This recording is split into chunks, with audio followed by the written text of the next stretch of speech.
ইসলাম এবং এই মানব রচিত তন্ত্র মন্ত্রের ভিতরে পার্থক্যটা কি দেখেন। ইসলাম বলতেছে বাপ মাকে পাইছো অথবা দুইজনের একজনকে পাইছো, তাদের খেদমত করে কি করতে হবে? খুশি। কি করতে হবে?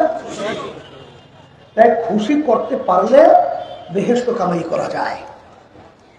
এর মাধ্যমে কি বুঝাতে চায়? বাপ মার খেদমত করা জরুরি। কথা বলে না, কথা ঠিক না ঠিক? হাদিসের মধ্যে আল্লাহ রাসূল সাল্লাল্লাহু আলাইহি ওয়াসাল্লাম বলেছেন, বাপ মার সঙ্গে এরকম কোন আচরণ করিও না, ব্যবহার করিও না, সেই আচরণ ব্যবহারের মাধ্যমে বাপ মা তোমার প্রতি তোমার আচরণে কষ্ট পাইয়া অর্থাৎ কষ্টদায়ক কোন শব্দ তাদের মুখ থেকে যেন বের না হয়, এরকম কোন আচরণ। সাহাবায়ে কেরাম বলতেছেন, আল্লাহ রাসূল সাল্লাল্লাহু আলাইহি ওয়াসাল্লাম, বাপ মা যদি আমাদের উপরে অন্যায় করে অবিচার আছে না, একবারে বাপ মা একেবারে নিয়ম নাই আছে না, তাইলেও কি আমরা তাদের সঙ্গে একটু খারাপ ব্যবহার করতে পারবো না? আল্লাহ রাসূল সাল্লাল্লাহু আলাইহি ওয়াসাল্লাম বলেন, ওয়াইন যালামাকা ওয়াইন যালামাকা ওয়াইন যালামাকা, বাপ মা যদি তোমাদের উপরে জুলুম করে অন্যায় করে, কি করে? তারপরেও তাদের সঙ্গে এরকম কোন আচরণ করা যাবে না, সেই আচরণের মাধ্যমে তাদের জবান থেকে কষ্টদায়ক কোন শব্দ বের হয়। এই নীতি আদর্শ শিখেছে কোন নীতি? মুখ খুলে বলতে পারেন না? হ্যাঁ, এক পাইলাম তাদের খেদমত করলে বেহেশত পাওয়া যায়, আর এক পাইলাম তাদের সঙ্গে এরকম কোন আচরণ করা যাবে না যদি জুলুম করে। কথা ঠিক না? এরপরে আপনারা জানেন আল্লাহ রাসূল সাল্লাল্লাহু আলাইহি ওয়াসাল্লাম সাহাবায়ে কেরামদেরকে রওনা করছে, পথের পাশে থেকে একটা কবরের ভিতরে আযাব হচ্ছে। আল্লাহ রাসূল সাল্লাল্লাহু আলাইহি ওয়াসাল্লাম সাহাবায়ে কেরামদেরকে নিয়ে দাঁড়াও। আল্লাহ রাসূল সাল্লাল্লাহু আলাইহি ওয়াসাল্লাম কোন কবরে আযাব হলে দোয়া করলে আযাব বন্ধ হয়ে যায়, কিন্তু যত দোয়া করে আযাব বন্ধ হয় না। আল্লাহ রাসূল সাল্লাল্লাহু আলাইহি ওয়াসাল্লাম আশ্চর্য হয়ে গেল, ব্যাপার কেন আযাব বন্ধ হয় না? যাও তো দেখো তার কে আছে, এমন কি গুনাহ সে করলো যে দোয়ার পরেও তার আযাব বন্ধ হয় না। যাইয়ে দেখে তার মার কাছে যখন বললো, মা শুনে বলতেছে আল্লাহ ওর আযাব আরো বাড়াই দেন। আল্লাহ রাসূল সাল্লাল্লাহু আলাইহি ওয়াসাল্লাম সংবাদ পৌঁছাইলেন, মায়ের কাছে গিয়ে বলো যে তার সন্তানের কবরে আযাব হইতেছে, সেজন্য তাকে মাফ করে দেয়। তখন সে বলতেছে আল্লাহ ওর আযাব আরো বাড়া, ও আমাকে এমন কষ্ট দিছে ওইটা আমি মনেও করতে পারি না, সহ্যও করতে পারি না, আল্লাহ ওর কবরে আযাব আরো বাড়াই দেয়। আল্লাহ রাসূল সাল্লাল্লাহু আলাইহি ওয়াসাল্লাম যত দোয়া করে কবরে আযাব, কথা বলে না, বন্ধ হয় না। তখন আল্লাহ রাসূল সাল্লাল্লাহু আলাইহি ওয়াসাল্লাম আল্লাহর কাছে দোয়া করলেন, মালিক তুমি ওর মায়ের চোখের থেকে পর্দা উঠাইয়া কবরের আযাব সরাসরি সন্তানের দেখাইয়া দাও। যখন তার পর্দা উঠে গেল, ওই মা চিৎকার মেরে ফিরে বলতেছে যে আমি আমার সন্তানকে মাফ করে দিলাম। আল্লাহ কবরের আযাব মাফ করছে। এটা শিখাইছে কে? আবার একটু বলেন না। আর ওরা কি শিখায়? এক শ্রেণী মুসলমান আমার বাতামরা আছে, ওদের কালচার, ওদের সংস্কৃতি, ওদের বিভিন্ন ধরনের ঐতিহ্য, এইটা ওদের আমাদের মুসলমান অনেক সন্তানদের ভিতরে এই কালচারগুলো ভালো লাগে এবং ওই সংস্কৃতিতে আমরা অভ্যস্ত হওয়ার অনেকে চেষ্টা করি বা নিজেকে ওর সাথে বিলীন করছি। কথা ঠিক না? ঠিক। ওরা কি শিখায়? আপনাদের এই সিলেটের মধ্যেই কয়েক বছর পূর্বে আমি যখন আসছিলাম, তখন একটা লোক তার ফ্যামিলি সহ সব আমেরিকায় থাকে, কিন্তু সে দেখলাম আলেম ওলামা দেখলেই খুব খেদমত করে। আমি একদিন জিজ্ঞেস করতেছি, ভাই আলহামদুলিল্লাহ আপনার তো খেদমত দেখা যায় আন্তরিকতা আপনাদের প্রতি মাশাআল্লাহ অনেক, আলহামদুলিল্লাহ। ভাই আপনার ছেলে সন্তান কয়জন? মেয়ের কথা কয়জন বলছে তার স্মরণ নাই, বলছে আমার ছেলে 2 জন। কয়জন? আমি জিজ্ঞেস করি তারা কোথায়? বলতে হুজুর বলতে পারি না। কি বলতেছে?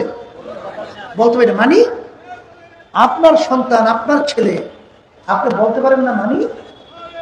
বলে হুজুর, ওই আমেরিকার নিয়ম হলো ছেলে মেয়ে যখন বড় হয় তখন ওদের ইচ্ছা মতো যেদিকে ইচ্ছা সেদিকে চলে যাওয়ার নিয়ম আছে, আইন আছে। যেদিকে ইচ্ছে সেদিকে চলে যাবে, তাকে বাধা দেওয়ার কোনো আইন নাই। যদি বাপ মা তাকে বাধা দেয় আর ছেলে সন্তান যদি অভিযোগ দেয় তার বিরুদ্ধে, তাহলে হ্যান্ড ক্যাপ লাগাই জেলের ভিতরে ঢুকিয়ে রাখে। তা ওরা কোথায় গেছে যদি বলতে পারি না। এই হলো ওদের নীতি আদর্শ আচরণ। এরপরে আপনারা শুনছেন আমরা বলছি বলি খড় খড় খড় শোনেন, ওই যে ছাগল গরুতে ফসল খাইলে সরকারিভাবে আটকে রাখে, কি বলে? খড়ই তো, খোয়ার খোয়ার, বুঝছেন না? আমরা খোয়ার বানাই গরু ছাগল আটকানো পর্যন্ত, আর ওরা খোয়ার বানাইছে, নাম রাখছে ভদ্র ভাষা বৃদ্ধাশ্রম। শোনেন নাই? এই বৃদ্ধাশ্রমে কাদের কিনা জানেন? বাপমা যখন বুড়ো হয়ে যায় তখন তাদেরকে নিয়ে ওই বৃদ্ধাশ্রমের ভিতরে পড়াই রাখে। আর ইসলাম কি বলে? তাদের খেদমত করলে বেহেশত পাওয়া যায়। সুবহানাল্লাহ বলেন না? কথা ঠিক না? ঠিক। এই কথার মাধ্যমে কি বুঝছেন? যারা দুনিয়া থেকে বাপমা চলে গেছে তাদের জন্য কি করা লাগবে? বলেন, দোয়া করা লাগবে। কথা ঠিক কিনা? আর যাদের বাপমা আছে তাদের বাপমার জন্য কি করা লাগবে? বলেন, খেদমত করা লাগবে। ওই ধরনের সন্তান হইয়েন না। আমি প্রথম দিনে ওনার বলছিলাম, আরে আমাদের বাড়ির পাশে মা আর বাপ মিলে বড় সন্তানকে মানে এক কথায় ঠকাবার জন্য সম্পদ লিখে দিয়েছে ছোট সন্তান এবং মেয়ের নামে। নিজের জন্য আর তার স্বামী স্ত্রীর জন্য কিছু রাখে নাই। কিছুদিন পরই এই সালিশে আমি কিছুদিন আগেও করলাম। এখন মা এসে আমাদের বাড়িতে কান্দে, হুজুর আমার ছেলে মেয়ে মিললে আমাকে ঘর থেকে নামাই গেছে। আমি বলি এখন বলছেন কেমন? হ্যাঁ, যে বড় সন্তানকে ঠকাইতে গেছে এখন আপনাকেই তো নামাইয়ে দেয়। এখন বাপ মা সন্তানের প্রতি খুশি না? আসতে পারেন না? তাহলে খবরদার, আপনারা আমার আচরণের মাধ্যমে আপনাদের কষ্ট না পায়, তাদের খেদমত করা লাগবে, দোয়া নেওয়া লাগবে। কারণ বাপ মার দোয়ার সামনে অন্য কোনো দোয়া না। কথা ঠিক কিনা? বাপ মা যখন সন্তানদের জন্য দোয়া করে তখন আল্লাহ রাব্বুল আলামিন চতুর্মুখী বরকত দান করে। কথা ঠিক না ভাই? ঠিক। 3 নম্বর দোয়া, আল্লাহ রাসূল সাল্লাল্লাহু আলাইহি ওয়াসাল্লাম বলেন আমি দোয়াটা কি? আল্লাহ রাসূল সাল্লাল্লাহু আলাইহি ওয়াসাল্লাম আপনার উম্মতের আল্লাহর বান্দা বান্দীরা আপনার নাম শোনার পরে যারা দুরূদ শরীফ পড়বে না ওদের ধ্বংস হোক। আল্লাহ রাসূল সাল্লাল্লাহু আলাইহি ওয়াসাল্লাম কি বলেন? আমিন। আল্লাহ আপনাকে কবুল করে। এখানে দুরূদ শরীফ তেলাওয়াত করা হইতেছিল আর অনেকে মুখ বন্ধ করে আছে। কি বদদোয়া পাইছেন না সওয়াব পাইছেন? বলেন না। এই জন্য বেশি বেশি আমরা দুরূদ শরীফ পড়ব, আল্লাহ কবুল করুন। আমিন। কথা ঠিক কিনা? যেই কথা বলতে চাইছিলাম 3 দিন ধরে মাহফিল আজকে শেষ করি না, আবার আগামী বছর আল্লাহ কবুল করলে মাহফিল হবে আর আমরা আসতে পারবো বহু দূরের কথা। নিঃশ্বাসের বিশ্বাস নাই। ফিরোজ শাহী এখানেই মনে হয় কবর দিচ্ছে, মনে হয় ওই যে গান গায়ক, হ্যাঁ এখানেই মনে হয় কবর দিচ্ছে। কোন জায়গায় আমার কি জানি বলো, ওই এই খবর স্টেজের ভিতরে হচ্ছে গানে টান দিছিল, 1 সেকেন্ডের নাই ভরসা। ভরসা নাই বলে টান দিছে, ওই অবস্থায় পড়ে গেছে। এরপর দেখে নাই। আল্লাহ রাব্বুল আলামিন দেখাইছে, তুই বলছো ভরসা নাই, আসলেই নাই। কি মন বুঝতে চায় না? এটা বুঝতে তো কষ্ট হয়। তাহলে আমরা আবার আসতে পারবো বহু দূরের কথা। কথা ঠিক কিনা? নিঃশ্বাসে বলেন, মুখ পেলে বলেন নিঃশ্বাসের বিশ্বাস নাই, সেকেন্ডের কোনো ভরসা নাই। কথা ঠিক কিনা? শোনেন, সংক্ষেপে একটু বুঝাবার জন্য বলতেছি। আজকে তো আমরা দুনিয়ার পাগল হয়েছি, দুনিয়ার সম্মানের পাগল হয়েছি। হ্যাঁ, কিন্তু বাজার আল্লাহ এবং আল্লাহ রসুলের কাছে দুনিয়ার মূল্যটা, আল্লাহ রসুল সাল্লাল্লাহু আলাইহি ওয়াসাল্লাম বলছেন, আর দুনিয়া জিফাতুন ওয়া তালিবুহা ফিনার। আল্লাহ রসুল সাল্লাল্লাহু আলাইহি ওয়াসাল্লাম বলেন, দুনিয়া একটা মরক, মুর্দা। আচ্ছা বলেন তো, পানির ভিতর থেকে যদি মরা ভাইসে যায়, ওর পিছনে মানুষের দল দৌড়ায়? কে দৌড়ায়? বলে কুকুরের দল। কিসের দল? কেন?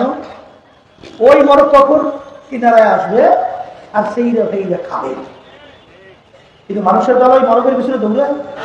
আল্লাহ রাসূল সাল্লাল্লাহু আলাইহি ওয়াসাল্লাম বলেন যে যারা নাকি এই ক্ষণস্থায়ী এই মরকের পিছনে পড়বে, এই মুর্দা দুনিয়ার পিছনে পড়বে, আখিরাতের স্থায়ী জিন্দেগি ধ্বংস করবে, এরা হইল দুনিয়ার কুকুরের দল। কিসের দল? আবার জোরে বলেন।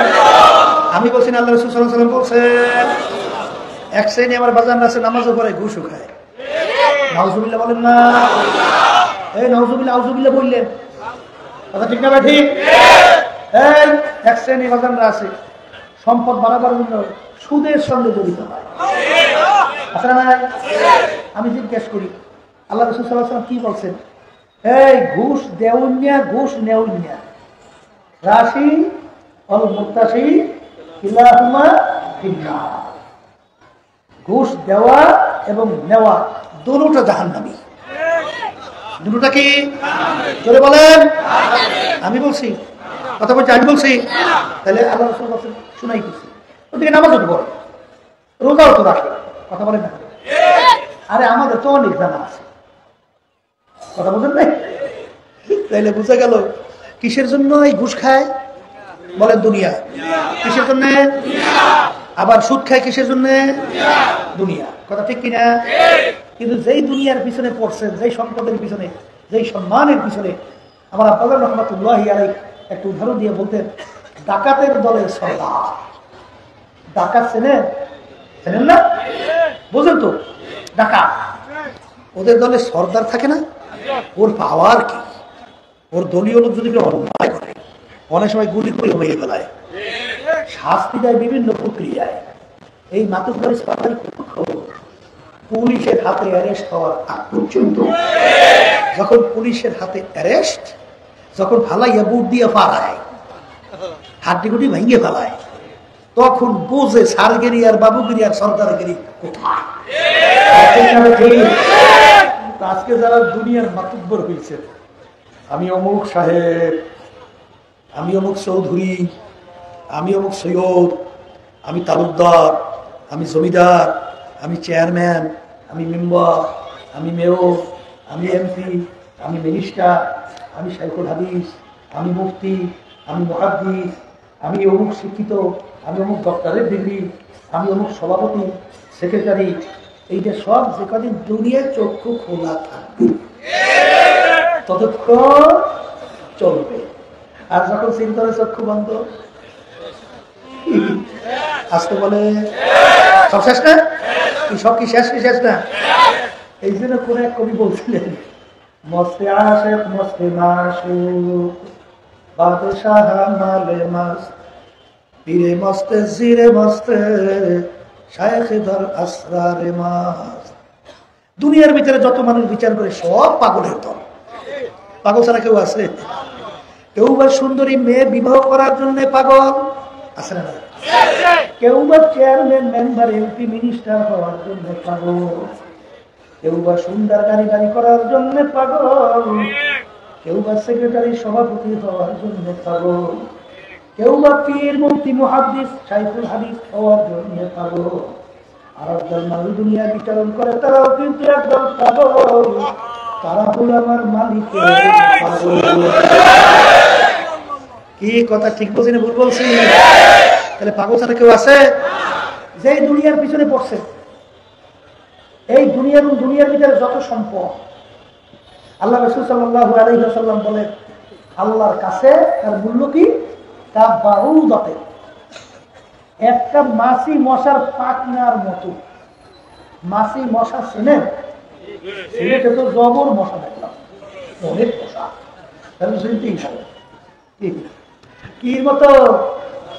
আচ্ছা বলেন তো, 1,00,000 মশার পাখনা, মাছির পাখনা একাত্রিত কইরা বাজারে নিয়ে যাবেন বিক্রির জন্য, কয় টাকা বিক্রি হয়? হ্যাঁ, কোনো মূল্য নাই, কোনো মূল্য নাই। তাহলে আল্লাহ রাব্বুল আলামিন মশা মাছির পাখনার উদাহরণ দেন।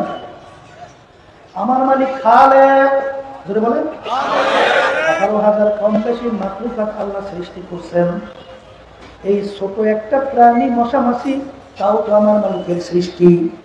তার যে একটা জিনিস তৈরি করে, সে যত ছোট হোক না কেন, ওর প্রতি তার একটা গুরুত্ব আছে না? জোরে বলে। তাইলে আল্লাহ আল্লাহ রসুলের কাছে এই দুনিয়া এবং দুনিয়ার সমস্ত সম্পদ একটা মাছির পাখনার মতো মূল্য। কি বুঝে আসে না মনে হয়? আসতে বলে আমিনু কামা আমানান নাস। আল্লাহ বলতেছেন তোমাদের বিশ্বাসটা কেমন হবে? সাহাবায়ে কেরাম যেভাবে বিশ্বাস করছিল, সাহাবায়ে কেরাম যেভাবে বিশ্বাস করছিল, সাহাবায়ে কেরামদের বিশ্বাসটা কেমন? আবু বকর সিদ্দিক রাদিয়াল্লাহু তাআলার নাম শুনছেন? একটু মুখ খুলে বললেন, শোনেন নাই? শুনছেন তো না? আচ্ছা, এই আবু বকর সিদ্দিক রাদিয়াল্লাহু তাআলা একদিন আল্লাহ রাসূল সাল্লাল্লাহু আলাইহি ওয়াসাল্লামের দরবারে বসা, সালাত পরনে, সালাত গায়ে, সালাত ছিঁড়ে গেছে, জোড়া দেওয়ার মতো পয়সা নাই যে সালাত কিনবে। রাস্তায় বিনা পয়সার চামড়া দিয়া সালাত জোড়া দিচ্ছে। এই অবস্থাটা আমার মালিকের কাছে বড় পছন্দ হয়ে গেছে। কার কাছে? কার কাছে? জিবরাইল, যাও আমার হাবিবকে বলো আমি আবু বকরের কাছে সালাম পাঠাইলাম। আর আবু বকরকে জিজ্ঞাসা করতে বলো, আবু বকর এত বড় বংশের লোক, কুরাইশ বংশের লোক না, এত বড় ধনী গোছের লোক ছিল, এত নেতা গোছের লোক ছিল। আবু বকর এই অবস্থায় পড়ার পরে আমি মালিকের উপরে খুশি না বেজার? এইটা আমার মালিক জানতে চাইছে। এই আল্লাহর বান্দারা, জিবরাইল আলাইহিস সালাতু ওয়াস সালাম আসছেন, আয়েশা বলেন আল্লাহর রাসূল আমার মালিক আমাকে পাঠাইছেন, আবু বকরকে সালাম পাঠাইছেন, আর জিজ্ঞাসা করতে বলছে আবু বকর এত বড় ধনী ছিল, এত বড় নেতা ছিল। এই অবস্থায় পড়ার পরে আবু বকর কি আমার মালিকের উপরে খুশি না বেজার? এইটা আমার মালিক জানতে চাইছে। আল্লাহ রাসূল সাল্লাল্লাহু আলাইহি ওয়াসাল্লাম বলেন, আবু বকর আমার মালিক তোমার কাছে সালাম পাঠাইছে, আর জিজ্ঞাসা করতে বলছে তুমি এত বড় ধনী ছিলা, এত বড় বংশের লোক। এই অবস্থায় পড়ার পরে মালিকের উপরে তুমি খুশি না বেজার? আমার মালিক জানতে চাইছে। তিনি তো চোখের পানি ছাইরা কান্দে আর বলেন,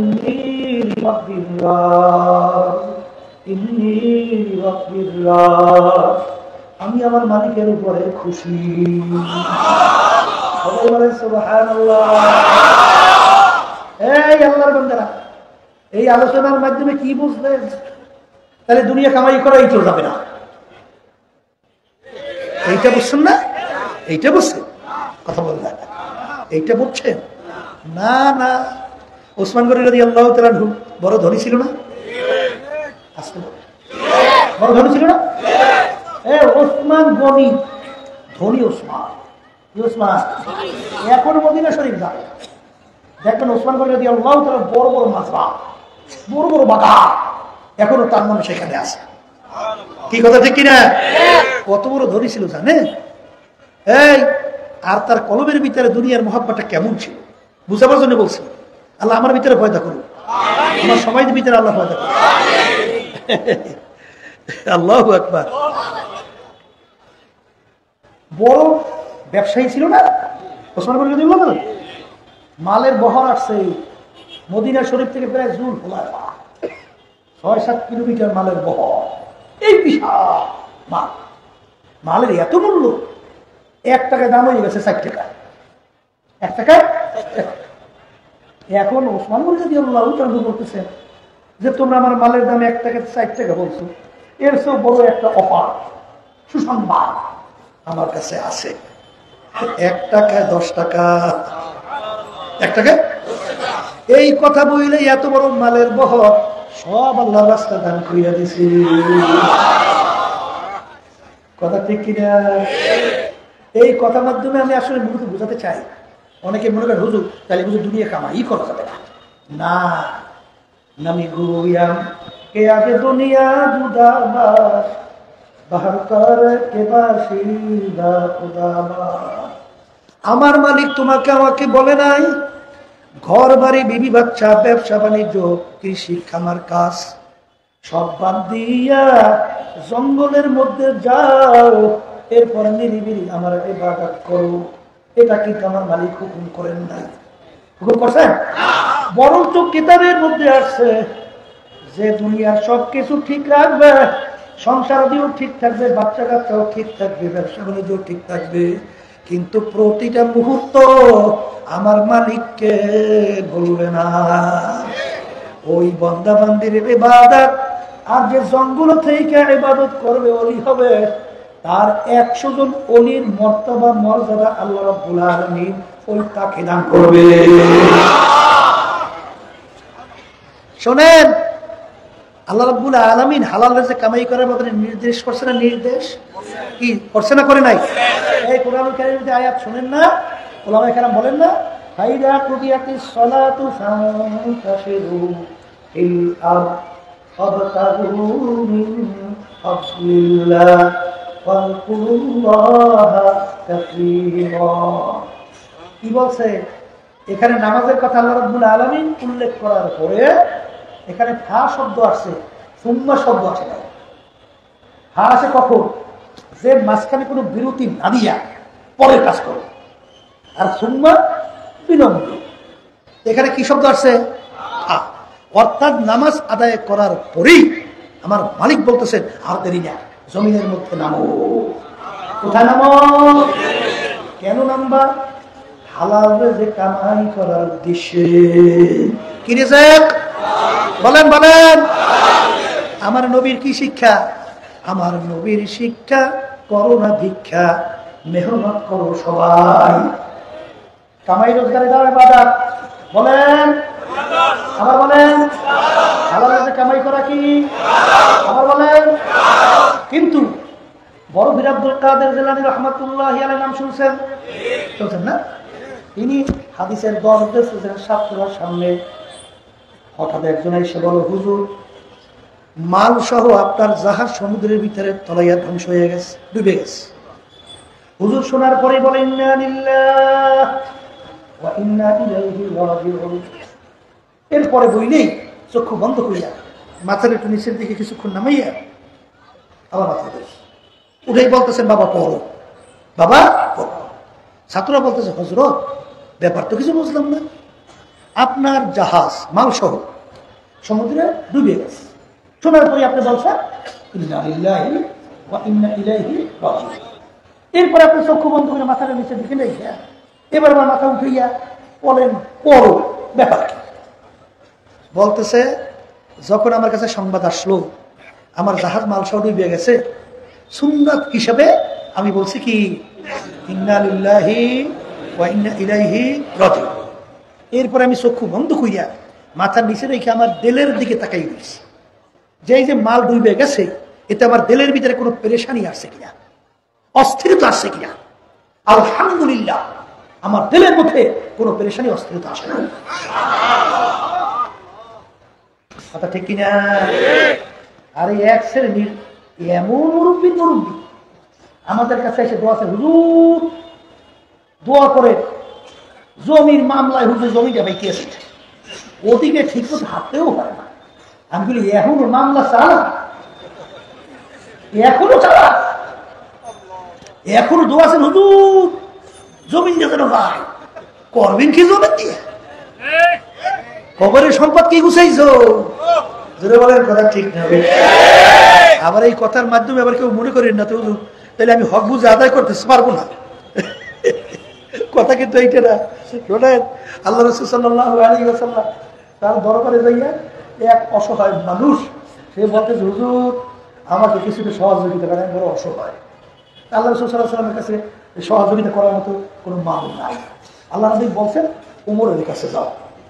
দেখে এই লোক যাইয়া দেখে ওমর রাদিয়াল্লাহু তাআলা আনহু এক ব্যক্তির সঙ্গে জবরভাবে ঝগড়া করে। কি করে? এমন ঝগড়া, কয়েক পাইর জন্য, কয়েক পাই, বুঝলেন? জবর। সে দেখে বলে, যে 2-1 পাইর জন্য এত ঝগড়া করে, আমার দেবে কি? এই কথা চিন্তা করে হয়তো তাড়াতাড়ি বাঁচবে। 2-1 পাই ঝগড়া শুনে অস্থির, মনে ছাড়ে না, সে আমাকে দেবে। আবার গেছে আল্লাহ রাসূল সাল্লাল্লাহু আলাইহি ওয়াসাল্লাম, কি ব্যাপার তুমি আবার আসছো, কি ওমরের কাছে যাও না? বলে, হুজুর খেয়েছি তো। বলে, কিছু তাই আনো না? কিছু কিছু দেয় না? বলে, হুজুর কি দেবে? যাইয়ে দেখি 2-1 পাইয়ের জন্য ঝগড়া অস্থির, মানে ঝগড়া করতেছে আরেকজনের সঙ্গে, আমার দেবে কি? বলে, তুমি চাইয়ে দেখছো? বলে, হুজুর চাই তো নাই, চাবো কি? আমার দেবে কি আর চাবো বা কি? বলে, যাও, যাইয়ে চাও। এরপরে গেছে জোর করিয়ে, মনে তো চায় না, দেবে না, এটাই তো মনের মধ্যে বিশ্বাস। বুঝলেন? যাইয়ে বলে যে, আল্লাহ রাসূল সাল্লাল্লাহু আলাইহি ওয়াসাল্লাম পাঠাইছে আপনার কাছে, হযরত আমি খুব বড় অসহায় আছি, আমাকে সহযোগিতা করো। এই কথা শোনার পরেই ওই যে টাকা পয়সা রাখে, হাত দিয়েই গোনা মোনা না, এক খাবার উঠে দিয়ে দিচ্ছে। সে ভেবতে আশ্চর্য হয়ে গেছে, ব্যাপার কি? যে ব্যক্তি 1 পাইর ঝগড়া ছাড়ে না, সে আমাকে এতগুলো সম্পদ দিয়ে দেবে ঘটনা। আবার গেছে আল্লাহ রাসূল সাল্লাল্লাহু আলাইহি ওয়াসাল্লাম, যাই বলে, আল্লাহ রাসূল ঘটনা তো কিছু বুঝলাম না, 1 পাই না 2 পাইয়ের জন্য ঝগড়া করে। আর আপনার কথা যখন বললাম, আমাকে খাবল দিয়ে উঠাইয়া বড় আকারে দিয়ে দিচ্ছে, এই কারণ কি? বলে, কারণ বোঝো নাই? কারণ হলো ওমর রাদিয়াল্লাহু তাআলা আনহু কথা বলতেছেন যে, ওই যে 1 পাই বা 2 পাই নিয়ে ঝগড়া করে, ওইটা ওমরের হক, ওইটা ওমরের হক, তাহলে সেই হক ছাড়বে না, এই জন্য তার সঙ্গে সে কথা বলতেছে।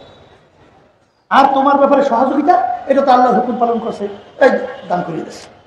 এই জন্য হক আদায় করতে যাইয়ে কেউ যদি মারাও যায়, হাদিসের ভিতরে আসছে শাহাদাতের দরজা।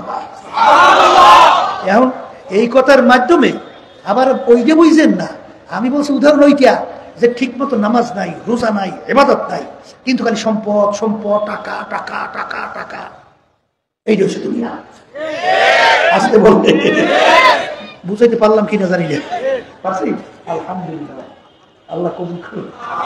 তাই যেই কথা বলতে চাইছিলাম, যেই সম্পদের জন্য পাগল হয়েছেন, হালাল উপায় যদি অনেক কিছু আসে, আলহামদুলিল্লাহ, পেরেশানি কিছু নাই। আপনারা জানেন, গালেবি গুমর বড় পীর আব্দুল কাদের জিলানী রাহমাতুল্লাহি আলাইহি, তার দরবারে এক আলেম গেছেন হুজুরের কাছে বয়াত গ্রহণ করবে। যাইয়া দেখে হুজুরের দরবারে শান শৌকত, ওরে অট্টালিকা, অভাব নাই। সে চিন্তা করছে, এত বড় দুনিয়াদার, এ আল্লাহর ওলি হয় কেমন? এত সম্পদের মালিক, এত দালান করে। সে এখন কোন জায়গায় এই কথাটা ব্যক্ত করবে?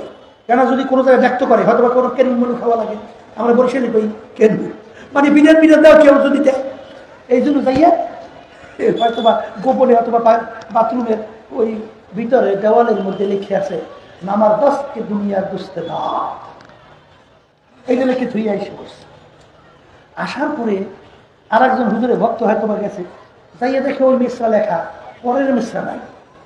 এখন বলতেছে, আগার দারা দুনিয়া দোস্তে দারা, যেই সম্পদ আমার মালিকের রাজি খুশির জন্য হবে, ওই সম্পদের কোন দোষ না। সবাই জোরে বলেন সুবহানাল্লাহ। তাহলে এই কথার মাধ্যমে দুনিয়া এবং আখিরাত কি বোঝা গেল? কিছু আসতে কর, কিছু বোঝা গেল। এই জন্য আমার বাজানদেরকে বলো, পর্দারে মা বোনরা যারা শুনছে, এক সাইডে আমার বাজানরা আছে, দুনিয়ার সম্পদ, দুনিয়ার এই পথ, দুনিয়ার সম্পদ সম্মান, এইটাই বুঝছি, ঠিক না?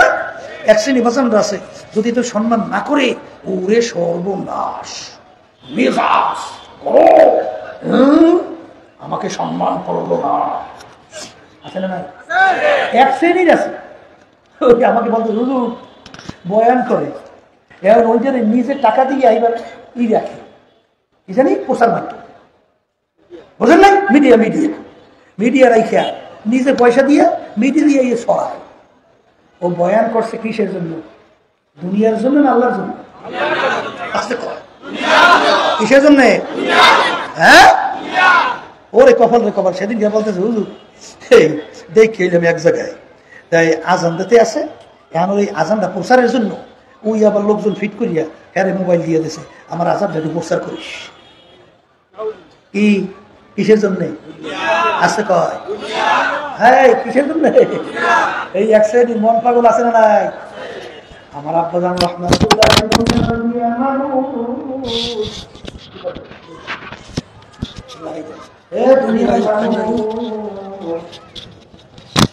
এই দুনিয়ার পিছনে পড়ছো এই দুনিয়া কিছুক্ষণ স্থায়ী এই দুনিয়া আল্লাহ রসুলের দরবারে একটা মাসিক পাতলা পরিমাণ পুরো মূল্য নাই কথা ঠিক না এখন আমার ভাইকে বলো কথা মাহবুবকে বলবো শোনেন এই সর্বনের তরিকা এবং যত সহি সব তরিকা আছে এই মসজিদে আপনাদের পাশে হ্যাঁ কি হোসেন আহমদ মাদানী রহমাতুল্লাহ আলাইহি তিনি এখানে ইতিকাফ করতেন তিনি এখানে আসতেন শাহজালাল রহমাতুল্লাহ আলাইহি তিনি আমাদের পাশে ঘুমিয়ে আসতেন তারপর রহমাতুল্লাহ আলাইহি আমাদের পাশে ঘুমিয়ে আসতেন কথা ঠিক কিনা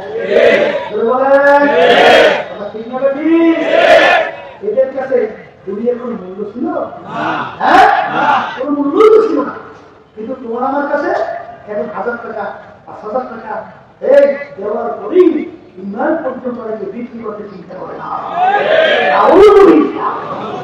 কথা ঠিক না আমার আব্বা তুমি বারবার করতে যে হে দুনিয়ার মানুষ সর্বদাই বুঝে আসি আমি বদৌর করে ভালোভাবে চিন্তা ভাবনা করে দেখছি আমি যদি দুনিয়াতে যদি কবরে যাব ফুলের মালে একটা পর একটা চাইতে তোমরা আমার কবর করে রাখো আর আমার মালিক আমার মাহবুব আমার মাওলা যদি আমাকে কবরের মাপ না করে ওই ফুলের মালা আমার কিছু আসে যায় না আর এই দুনিয়াতে নিয়ে কবরে যাওয়ার পরে জুতার মালে একটার পর একটা চাইতা তোমরা যদি আমার কবর করে রাখো আমার মালিক আমার মাহবুব আমার মাসুদ আমার মাওলা যদি আমাকে কবরে মাফ করিয়া দেয় ওই জুতার মাল আমার কিছু আসে যায় না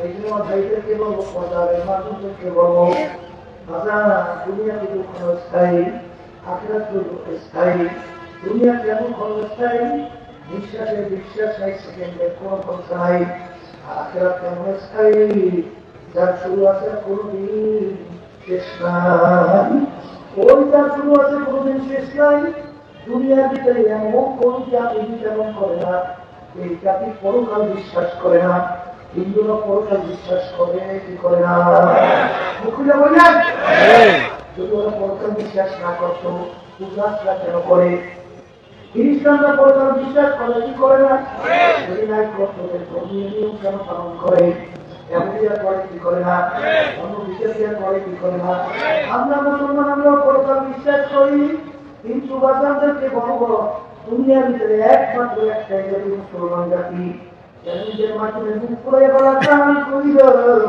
আজকে দুনিয়ার ভিতরে চ্যালেঞ্জের মাধ্যমে রেখে আছে আজকে ঠিক বলছি না একমাত্র মুসলমান জাতি দুনিয়ার ভিতরে চ্যালেঞ্জের মাধ্যমে দুনিয়া ঠিক আছে নাই মুসলমান বাবাদেরকে বলবো পর্দাদের মাহবুবদেরকে বলবো দোকান আকাশটা মুসলমানের ঘরে জন্মগ্রহণ করিয়া আমাদের ময়দানে যদি জাহান্নামের শিকল হাতে পায় একটি কপাল পড়ার সাথে জাহান্নামের থাকতে পারে না আর দুনিয়া মাজরাতুল আখিরাহ এই দুনিয়াতুল আখিরাতের সম্পদ কামাই করার জায়গা আমার ভাইদেরকে বলবো পর্দাদের মাহবুবদেরকে বলবো বাগান ভাব দুনিয়া বদল দুনিয়ার ভিতরে শান্তির ভিতরে ভেজাল কষ্টের ভিতরে শান্তি বলেন আমরা খাই কেন শান্তির জন্য আমরা ঘুমাই কেন শান্তির জন্য কিন্তু ঘুমের দিনও তারপরে শরীরটা কিন্তু স্বাভাবিক থাকে না শরীর কেমন দুর্বল করতে থাকে ঘরে ফেলে আরাম করতে বেশি কথা বলিস না মনে হচ্ছে ঘুম থেকে উঠছে কি করুন কি ঘুমাইলাম কিসের জন্য খাইলাম কোথার পরে কি খাইলাম কিসের জন্য কিন্তু খাওয়ার পরে খাওয়া মিথ্যাকে শরীরটা হাতের উপরে শরীর চাইয়া দেয় কত রুচি হাতে মন চায় না একটু বিশ্রাম না করিয়া তারপর কিন্তু হাতে মন চায় না খাইলাম শান্তির জন্য খাইলাম ছাত্রকে যখন উৎসাহ সঙ্গে সঙ্গে হাতে একটা তাই না? ইতিহাস করে বলা কেন বলে কি আমরা অপরে ডলার শান্তি দিয়েছি।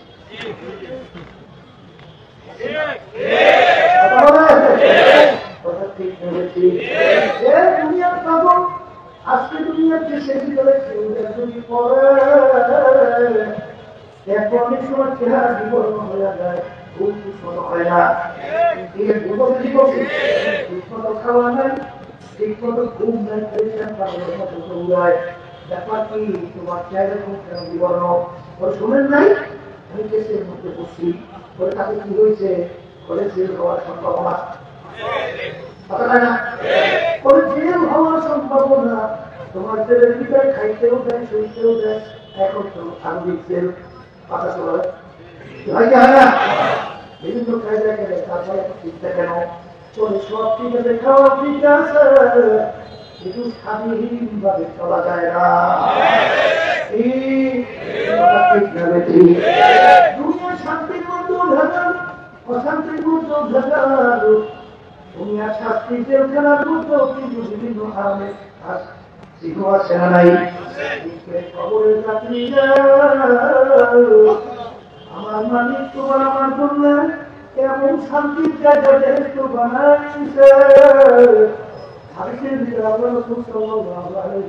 বলেন এমন সুন্দর এমন শান্তির জায়গা যে কেউ কোনদিন চোখে দেখে নাই, কোনদিন কানেও শুনে নাই। এরকম এরকম সুন্দর হইতে পারে, তার কেউ সুন্দর এমন সুন্দর হইতে পারে কেউ কোনদিন কল্পনাও করতে পারে নাই। এরকম এরকম এরকম সুন্দর হইতে পারে, তার কেউ সুন্দর।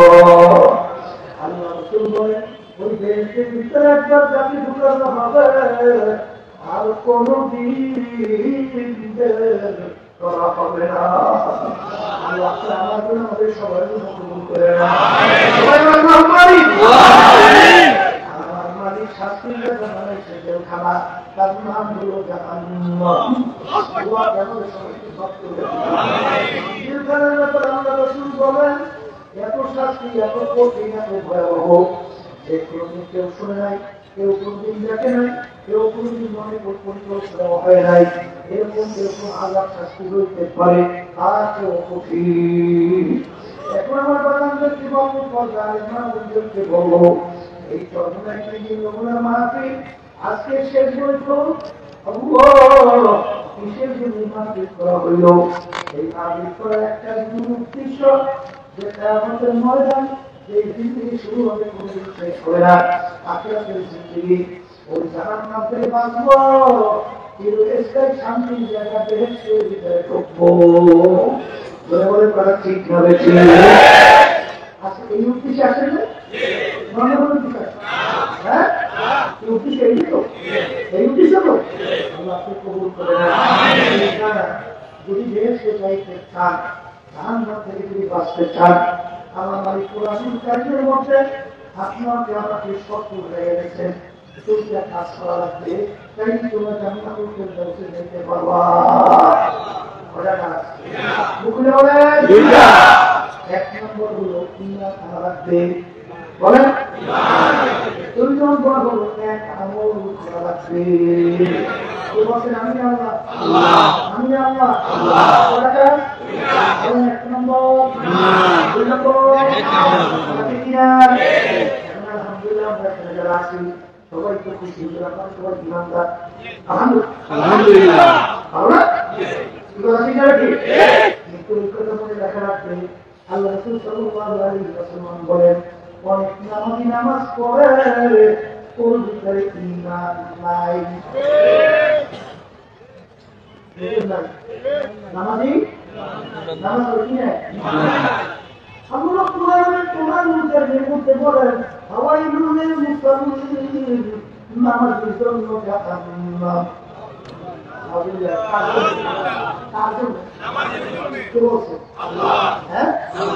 নামাজ পড়ে আসতে করে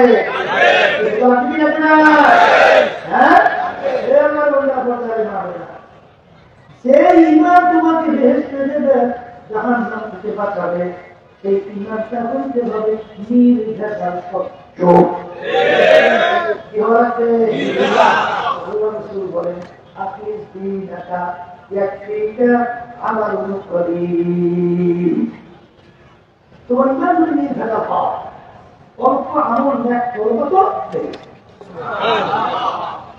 আর ইমানের বিচার যদি ভেজাল যুক্ত হয় বস্তায় বস্তায় আমল করবা বস্তা বুঝুন আমরা বলছি যে রাস্তা বলি অনেকে বলে হুজু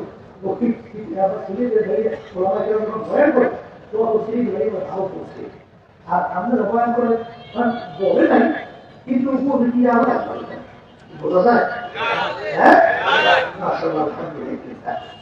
বস্তায় বস্তায় এমন হবে চাল বস্তা ভরে ঠিক না ভালো কাজ বস্তায় বস্তায় করবেন ইমান যদি ভেজাল হয় মানে ভেজালযুক্ত হয় ওই আমলের কোনো মূল্য না বলে আমলের কোনো মূল্য নাই কি সত্য ঠিক এখন নির্বাচন আমরা কেমন এক শ্রেণীর আমরা ইমান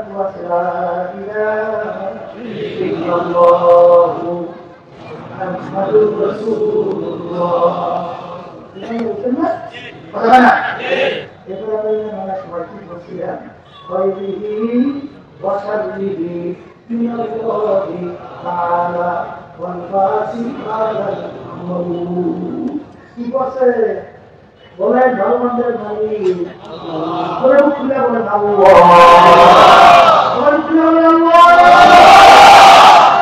মারুন না ভাসুন না মালিক রিজিক দেওয়ার মালিক আইন দেওয়ার মালিক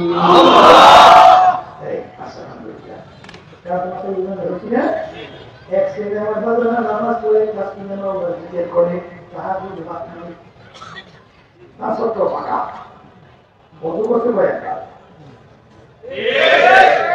কিন্তু কুকুরি তন্ত্র মন্ত্র যার ব্যাপারে আমার নারী আমি তোমরা তাগুত থেকে প্রবেশ করো মানব রচিত কুকুরি তন্ত্র মন্ত্র বড় তাগুতের ভিতরে একটা তাগুত এক শ্রেণী নামাজে বাঁকা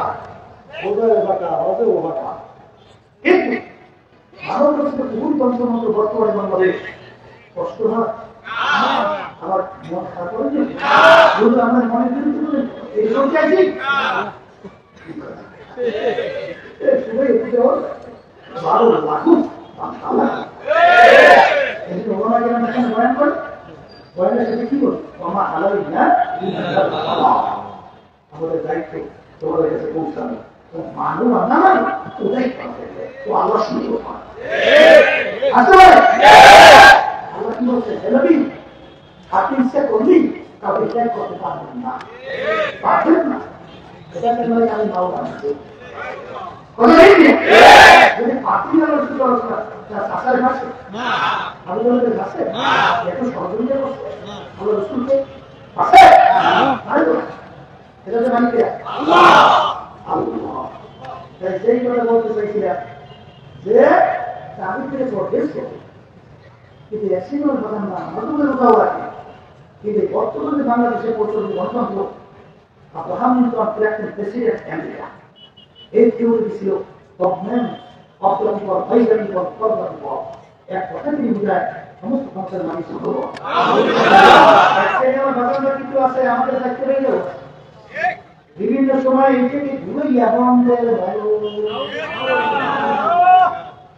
এই যে বইলে বলে 53 বছর বাংলাদেশের স্বাধীনতা বই এই বাংলাদেশে প্রায় 192 মুসলমান বসবাস এই দেশের ভিতরে মাদ্রাসা মসজিদের অভাব জুমার দিন দেখলে মসজিদের মুসলিম ধরায় না এই দেশের মধ্যে মন্দের ভালোটা কি ভালো তো এখানে আসছে 92 মুসলমান কথা বলে না আমার মন্দের ভালো আছে মন্দের ভালো থাকতে পারে ভালো মন্দের ভালো থাকতে পারে মন্দের ভালো থাকতে পারে আমাদের দেশে ভালো আছে আজকে হবে একটা কিলোমিটার হোক একটা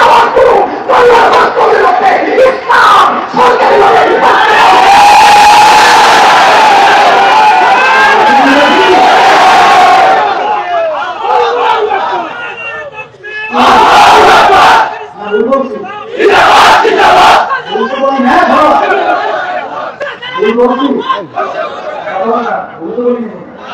বলছি ভালো তো আছে জানি, কিন্তু আমরা তারা কিসের জন্য কি করতেছে অনেকের চেহারা চরিত্র আমাদের জানা আছে। একটু নিঃস্বার্থের জন্য, একটু সম্মানের জন্য, সম্মানের জন্য আমাদেরকে ওরা সেই হিসেবে ব্যবহার করে ক্ষমতা গেছে,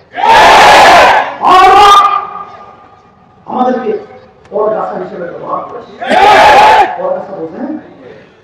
হ্যাঁ, আমাদের এখানে সুন্দরতা রয়েছে। ওর মাটিতে কোনো ওর শিকড় নেই, ওর গাছের মধ্যে জন্মায়, আবার ওখানে নিয়ে আসতে আমাদের তিনি অনেকে বিভিন্ন ধরনের কথাবার্তা বলে, বলারই কথা। আমি কি বলেন কিন্তু নিজে ঠিক করে খবর নিজে চর্চা করে দিয়ে খবর দিলে খবর কিন্তু কোনো দল নাই।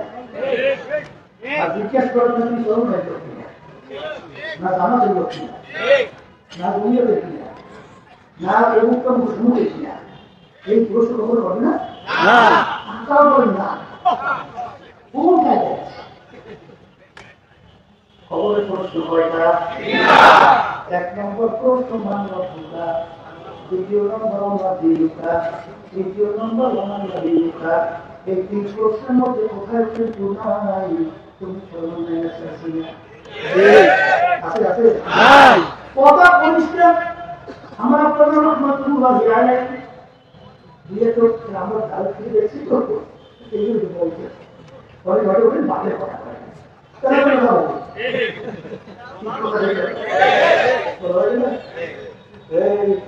আমাদের পরবর্তী করে দেখছি যে কাজে আমার মালিক জীবন যেতে পারে, সন্তান যেতে পারে, স্ত্রী আত্মীয় স্বজন যেতে পারে।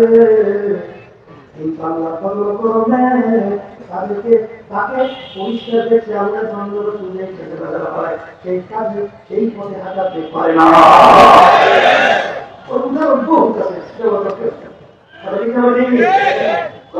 চিন্তা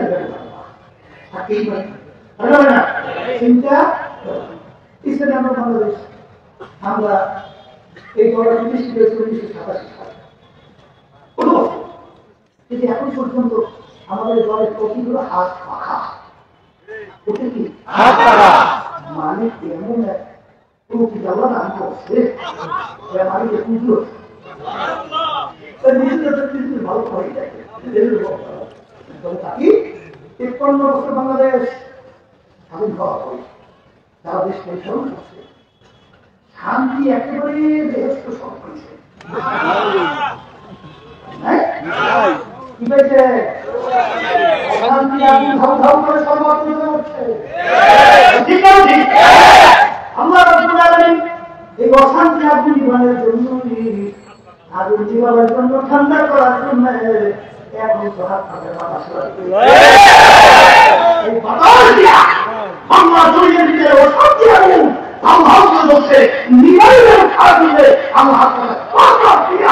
অন্যায় কিছু করতে হবে, করতে হবে।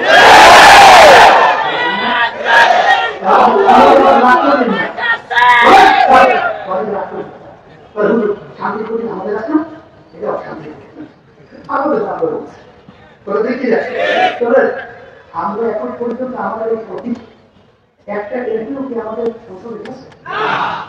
এখন তাই নাই, আমাদেরকে পত্রিকারও অনেক সময় টিপকে দিয়েছে একটা এত করে আসতেছে সব রাত্রি জামানত পাবে। আমাদেরকে কি আছে না, কিন্তু এরা মেয়ের কথা আছে বুঝছে, এগুলো কিন্তু খুবই জ্ঞান, এগুলো শিক্ষা ওইগুলো এক পাগল ওই ছবি সত্যি বুঝছে ও হঠাৎ দিয়া যন্ত্রপুর আছে না, যন্ত্রপুরের মধ্যে দাঁড়িয়ে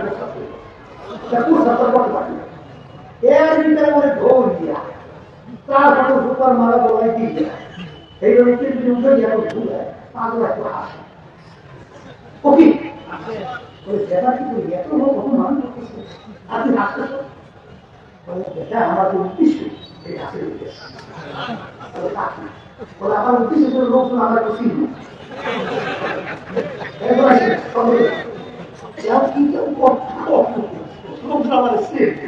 এই জন্য কাজে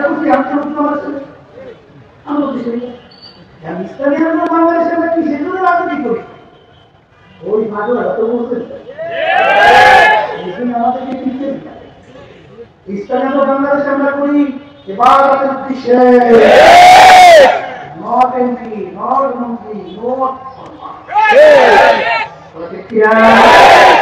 ইসলামী আমরা বাংলাদেশে একেবারে দুর্বল হ্যাঁ আল্লাহ ভক্ত আপনাদের এবং বাংলাদেশের 300 আসল এরা কি দেওয়ার মতো কাউকে আল্লাহ আমাকে তখন নাকি দেশের বিরুদ্ধে ইসলামের বিরুদ্ধে মানবতার বিরুদ্ধে ষড়যন্ত্র হয় ইসলামের বাংলাদেশ তার স্বাধীন সম্পর্ক যখন এর পক্ষে আওয়াজ করে তখন আল্লাহ আমাদের দেখবেন বাপদের পরিচয় সত্তর করে থাকতে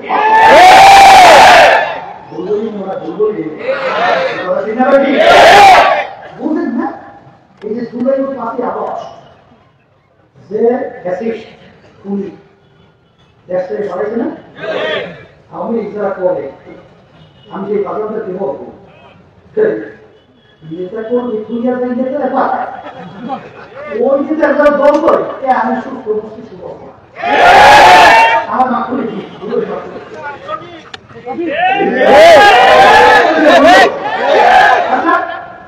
এরপরে দেখেন সেখানে গুলি ডাইরেক্ট গুলি 2000-এর ভিতরে মানুষ মারপিট খালি হয়ে গেছে হাজার মানুষ করবো সকল ভেঙে চক্ষু অঙ্ক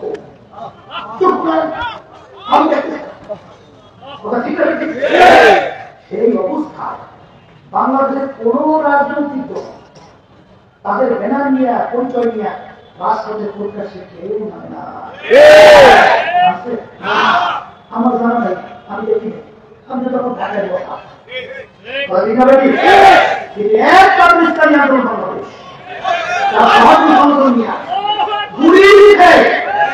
ন্যায়ের পক্ষে অন্যায় শুরু করে তাদের জুড়িয়া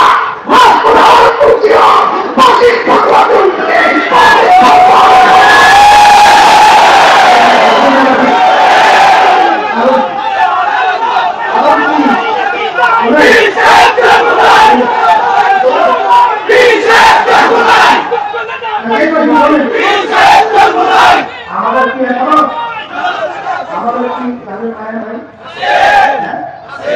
অন্যান্য রাজনীতি তাদের জ্ঞানের কেন আমরা কেন মানতাম এটা একটু বিবেচনা করা দরকার না হ্যাঁ দরকার আছে না আমরা ইসলামী আন্দোলনের প্রতিষ্ঠিত ন্যায়ের জন্য আমরা কি বলে যে আল্লাহর পক্ষ থেকে আমি সেটা মাকে না করি তখন এই অবস্থায় এরা সহ এরা 6 জন আমি আপনি হাতে আসি একটা হসপিটাল সেখানে মিটিং ছিল সেই মিটিং আমি বসবো আমাদের মহাত্মা বসা হঠাৎ আমার মাথা উঠেছে এই দেশের ব্যাপারে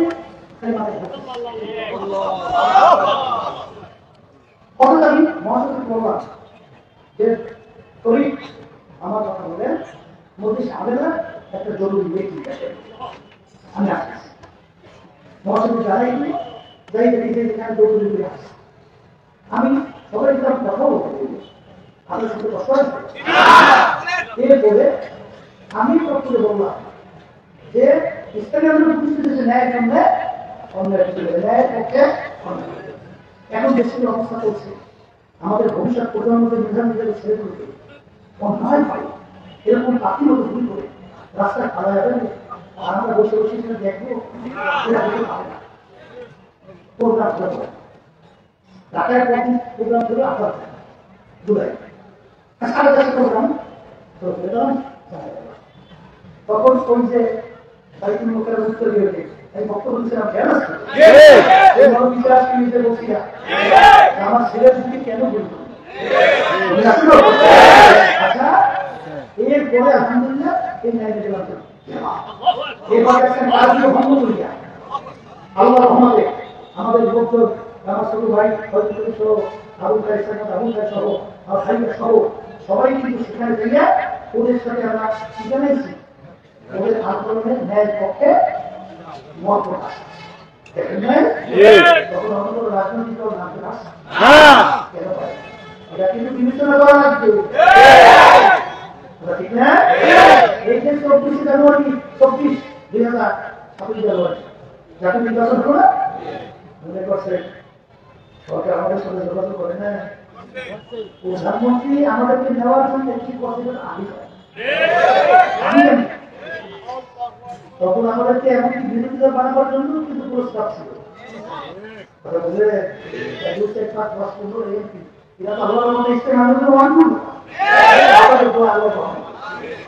কিন্তু পরিষ্কার বলছি যে আমরা জামিনদের সহায়ক এবং তাদের সিঁড়ি এরা ইসলামী আন্দোলন হবে না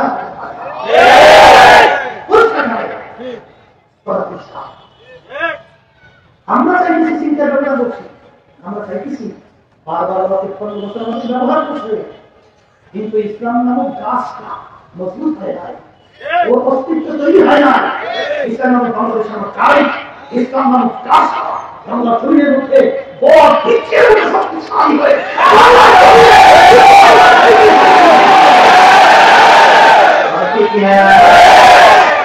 এই জন্যই আল্লাহ আমাকে আপনাদের দোয়া এখন ভালো একটা পরিবেশ তৈরি করে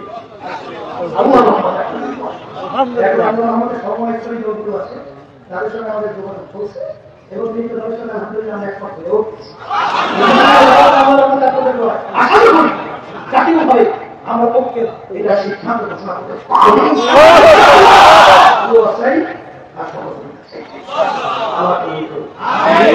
সেই করেন বলতে এখন আমি আপনারা চলে এসেছি সেই করেন বলতে বৃহস্পতি আমার আশা জাহান্নামের বাঁচানোর কিছু কম আছে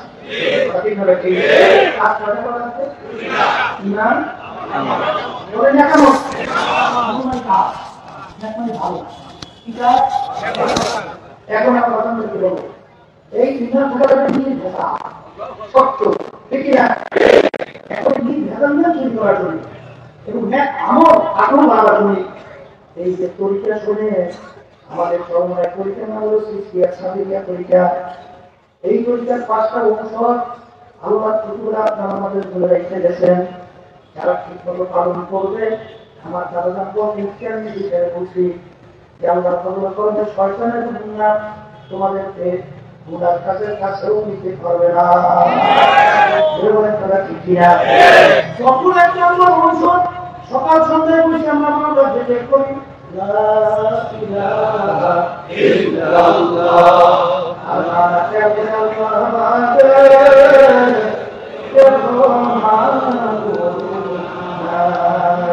لا مخلوق إلا الله لا معصوم إلا الله لا مخلوق إلا الله لا محبوب إلا الله لا إله إلا الله محمد رسول الله وذلك ابن رحمة الله عليه وسلم لقد الله الذي مخرجا بالقلوب ما تقول لك أشهد أن محمد رحمة الله عليه وسلم এমন ভাবে মাথার গান দিয়ে ঘুরাও পিছন থেকে গাড়ি গাউটা দেখা যায় লাভ আমার সময় খেয়াল করো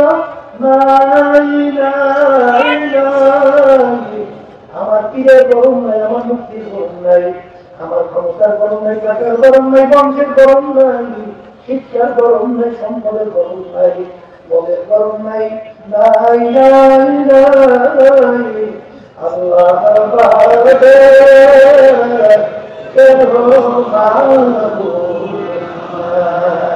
এই অবস্থায় করার পরই আল্লাহ বন্ধুরা বলছিলেন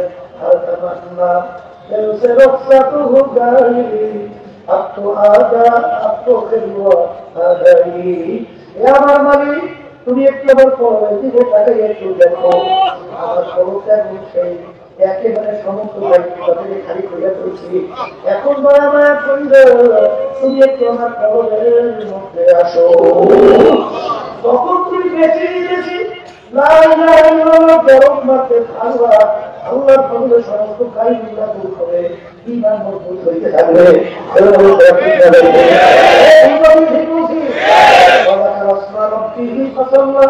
আল্লাহ বলেন তুমি নামাজ আদায় করার আগে আমার নামে জিকির করো, এরপরে তোমরা নামাজ আদায় করো।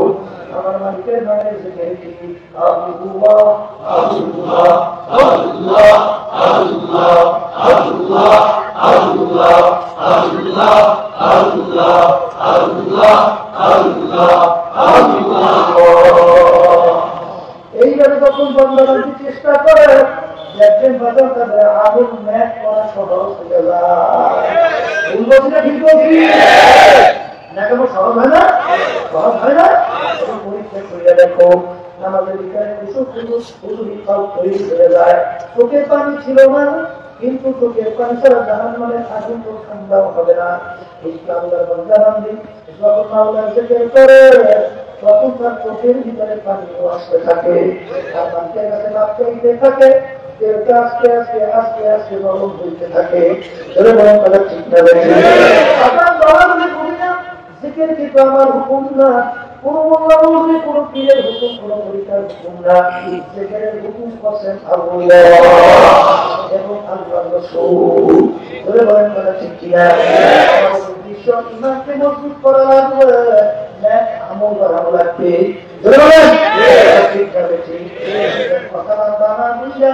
আমি আমার বাচ্চাদেরকে বলবো, পর্দায় মাহবুবদেরকে বলবো, যৌবনের তরিকা যাদের ভালো না লাগে, যে কোনো এক সঠিক তরিকার সঙ্গে জড়াও। আল্লাহ খাস বন্ধনের সঙ্গে স্পর্শে চাও, দাঁড়িয়ে নিজের অবস্থার কথা জানাও। জানানোর পরে তারা পরামর্শ দেবে, বাজার এইটা করো, এইটা করো, এইটা ছাড়ো, চলো। আস্তে আস্তে যখন আপনি মানবেন, যার মুরব্বী থাকে না তার মুরব্বী হইয়া যায় শয়তান। কি হয় কি হয়? তোমরা সদিকী বন্ধনের সঙ্গী হও। এই নাম করতে বলবো। তাদের আজকে মাহফিলের শেষ দিন, যদি আমাদের আলোচনায় কষ্ট পান দয়া করে ভাবছে। আর বাজারকে বলবো, আগামী বছর আবার মাহফিল আসবে, আমরা আসবো বহুদিনের কথা। যখন মালিক নিয়ে আসছে তখন দৌড়াদৌড়ি বুঝি না, আমরা খালেস তওবা করবো, তারপর আমার মালিকের দরবারে চাওয়ার মতো ভাব পাবো। আমার মালিক বড় দয়ার মালিক, বড় মায়ার মালিক, যদি চাওয়ার মতো চাওয়া যায়, আমার মালিক তোমাকে আমাকে মারুন করবে। দুনিয়া তরলায় যাইয়া যদি তোমাকে তাড়াইয়া দেয়, কিন্তু বাজার আমার মালিকের দরবার থেকে তাড়ায় না। মুসা আলাইহিস সালামের জামানায় বাগান অনাবৃষ্টির কারণে মানুষ কষ্ট পায়, নবী লোকজন তার উম্মতদের নিয়ে দোয়া করে, মালিক উম্মতের অনাবৃষ্টিতে কষ্ট পায়, তুমি রহমতের বৃষ্টি নাযিল করো। আল্লাহ রাব্বুল আলামিন হে জামানার নবী মুসা, তোমার মজলিসের ভিতরে এমন গুনাহগার আছে, ও না ওটা পর্যন্ত আমি তোমাদের দোয়া কবুল করবো না, ওকে মজলিস থেকে উঠাইয়া দেবো। নবী বলতেছেন, হে কে তোমরা এই মজলিসের মধ্যে আছো, সে এত বড় গুনাহগার? আমার মালিক বলছে তাকে উঠাইয়া দেওয়ার জন্য। আরে এই গুনাহগার তুমি জানো, যদি নাও তো আমার মালিক আমাকে জানাবে, তখন কিছু উঠাইয়া দেবো। যে আল্লাহর বান্দা গুনাহগার হচ্ছে তো বুঝতে পারছে আমাকে বড় গুনাহগার আর কেউ হইতে পারে না। এখন প্রকাশ্য কান্দা যায় না, তাই সমস্ত বলতে সেই গুনাহগার ও ধীরে ধীরে এমন ভাবে কান্না শুরু করলো, ধীরে ধীরে এমন ভাবে আমার মালিকের ব্যাপারে বাদ চাইলো, আমার মালিক তুমি তো জানো আমাকে বড় গুনাহগার আর কেউ না, কিন্তু বলে আমি যদি দরবার থেকে উঠে যাই, লোক তো আমাকে জানে বড় গুনাহগার, আমি মানুষের সাথে সমাজের মুখে গাড়ি কিভাবে চলবো? আবার বলে আমি খালেস তওবা করলাম, আমি আর গুনাহ করবো না। এখন তুমি বিশ্বাস রাখার মালিক। আরে এর ভিতরে বৃষ্টি ধুক ধুক করে শুরু হয়ে গেল। করে আমার দয়ার মালিক, আপনি বলছেন গুনাহগার না ওঠা পর্যন্ত তোমার কবুল করবেন না, বৃষ্টি তো কেউ উঠে যায়। মালিক আপনি কেন বৃষ্টি গেলেন? আল্লাহ রাব্বুল আলামিন বলেছেন, আমার নবী মুসা এই বান্দার কারণে আমি বৃষ্টি দেই নাই, ওই বন্দার কারণেই আমি এখন বৃষ্টি দিলাম। আল্লাহু আকবার। يا عبادي الذين اسرفوا على انفسهم لا تقنطوا من رحمة الله إن الله يغفر الذنوب جميعا فاذا أصبحت لباسا تكفر بذنوب سيباسا إذا كان مدركه نومه সদকার তওবাত তাসলিমা আমার মালিক বলে বান্দা বান্দিয়া তুমি যদি পাহাড় পরিমাণ গুণা করিয়া থাকো এমনকি শেরেকের মতো যদি গুণা করিয়া থাকো তাহলে তওবা করিয়া আমার কাছে যদি মাপ চাও আমি তোর গুণা মাফ করবো শুধু তাই না তোর জীবনের সব গুণা আমি মাফ করিয়া দেবো। আমার মালিক কোন দয়ার মায়ার মালিক আমার মালিকের ঘুম নাই সীমানো নাই আমার মালিকের ঘুম নাই সীমানি নাই কেন তোমার আমার মায়ার কারণে আমার মালিক ঘুমাইতে পারে না। রাত্র গভীরে তুই বিপদে পড়িয়া যখন ডাক দিলি আল্লাহ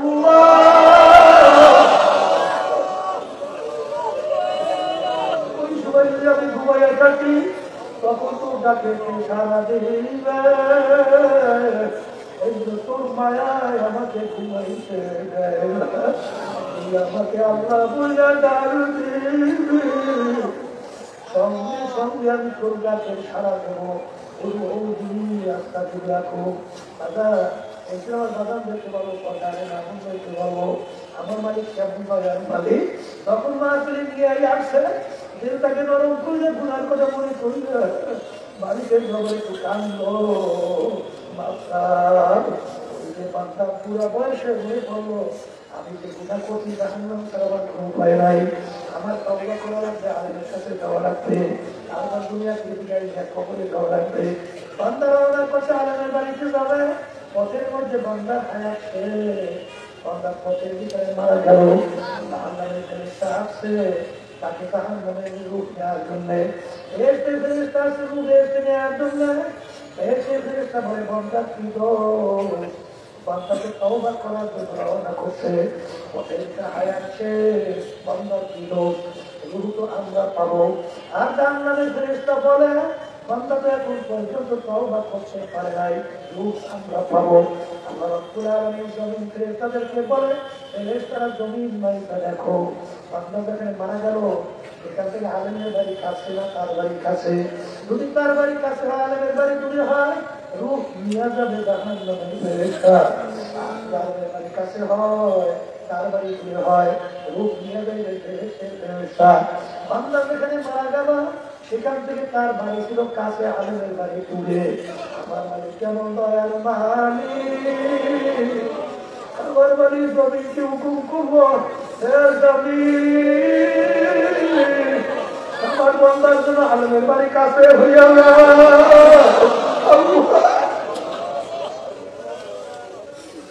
আমার বন্দার জন্য আলেমের বাড়ি কাছে হইয়া আর তার বাড়ি ঘুরে হইয়া যাও এছাড়া জমি নাই এখানে আলেমের বাড়ি কাছে তার বাড়ি ঘুরে তখন তার লোক নিয়ে গেল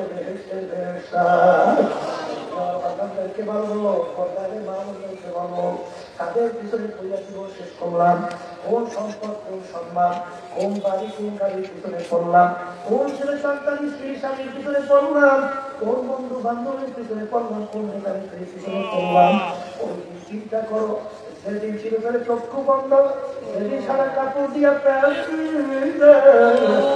মাথার ভিতরে বাঁধ দিবেন মাথার ভিতরে বাঁধ দিবেন পায়ের ভিতরে বাঁধ দিয়ে প্যাকেট খুঁজা ফালাইয়া রাখবে এখন তাকাইয়া দেখো ওই তোমার মাতুর বাড়ি কোথায় তোমার সরকারি কোথায় তোমার টাকার গরম কোথায় তোমার ক্ষমতার গরম কোথায় তোমার সম্মান কোথায় তোমার শিক্ষার গরম আরে মাথার বাঁধবে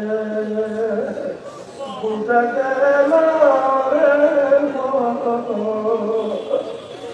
আর কোন দিন মাথা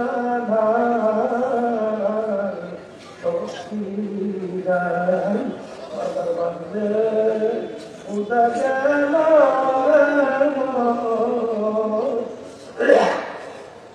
আর কোন দিন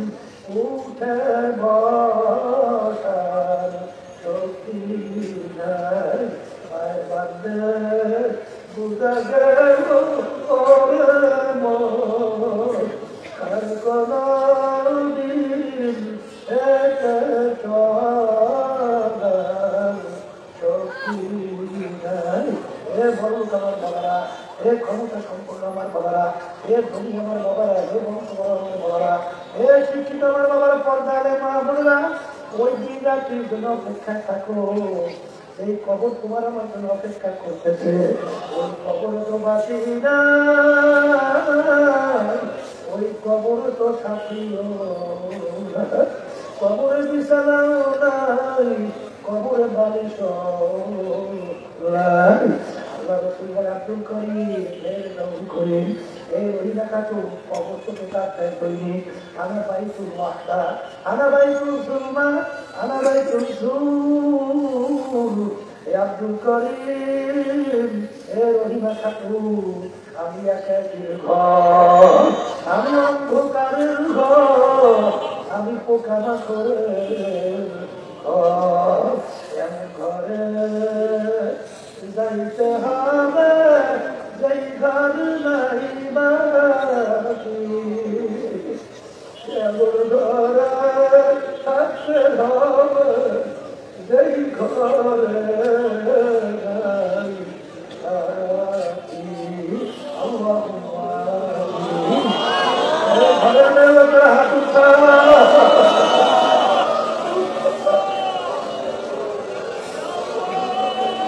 তোমার কথা মনে করো, দু চোখের পানি ফলাও, পানিকে বারবার কাঁদবো,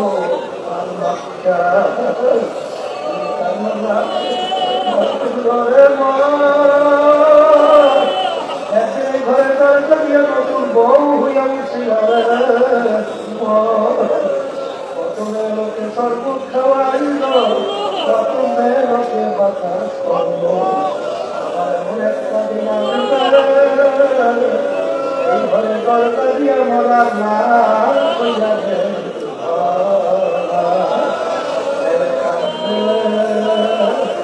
মামা করে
আমাদের পাশে ঘুমাই আছে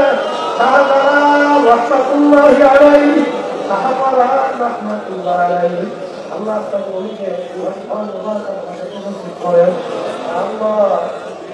তামাম দুনিয়া কত সবার খবরকে বেরোতে পারেন তারা। আমরা বিশেষ করে আমাদের ডাক্তার মত খবরকে বেরোতে পারেন আমাদের অনেক সুদাই করিয়া অনেক দায়িত্ব দিয়া আল্লাহ বিজয়ের আল্লাহ সবসময় অনেকেই আমাদের দায়িত্ব ছিলা সভাপতিটা চলে গেছে সবার খবর থেকে আমাকে অসুস্থ খাওয়া থেকে সুস্থ করে দেন আমাকে আমাদের সকল কাছে সুস্থ করে দেন আল্লাহ আমার আমাদের সকলের মেয়েদেরকে ছেলেদেরকে আত্মীয় সবাইকে বিজ্ঞান হিসেবে কবুল করে দেন আল্লাহ আমাদের বাচ্চাদেরকে হকানি আলেম করে দেন আমার আপনি উম্মতে মুহাম্মদের হিসেবে কবুল করে নিলেন আল্লাহ বিশেষ করে ফিলিস্তিন মুসলমানদেরকে হেফাজত করেন তাদের কাছে বিজয় দান করেন আল্লাহ আল্লাহ আল্লাহ নেপালেরা করেন সপ্তাহ সমস্ত মুসলমানদেরকে বিজয় দান করেন সবকিছু আপনি হেফাজত করেন আল্লাহ তাদের ইসরায়েল যারা সহযোগিতা করতেছে